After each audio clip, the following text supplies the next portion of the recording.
Welcome to Shri Acharya. So ఈ question ఒకసారి observe చేయండి అమ్మా. Master copy of the genetic information is master copy of genetic information అంటే genetic information ఈ కింద ఇచ్చిన 4 వాటిలో దేనిలో స్టోర్ అవుతుందని అడిగాడు. 1 nucleus, 2 rRNA, 3 mRNA, 4 DNA. So ఈ న్యూక్లియస్ అనేది మనకి హార్ట్ ఆఫ్ ది సెల్ లేదా dynamic centre of the cell అలాగే సెల్ హార్ట్ అని కూడా చెప్తారు.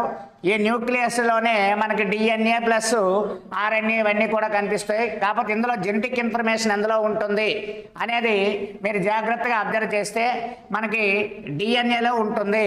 సో డిఎన్ఏని ఎవరు కనుక్కున్నారంటే వాట్సన్ అండ్ క్రిక్ అనే సైంటిస్టులు 1953లో కనుక్కోవడం జరిగింది. ఈ డిఎన్ఏ స్ట్రక్చర్ అనేది డబుల్ హెలిక్స్లా ఉంటుంది. ఈ స్ట్రక్చర్ కనుక్కున్నందుకు వాళ్ళకి 1962లో మెడిసిన్లో నోబెల్ ప్రైజ్ రావడం జరిగింది.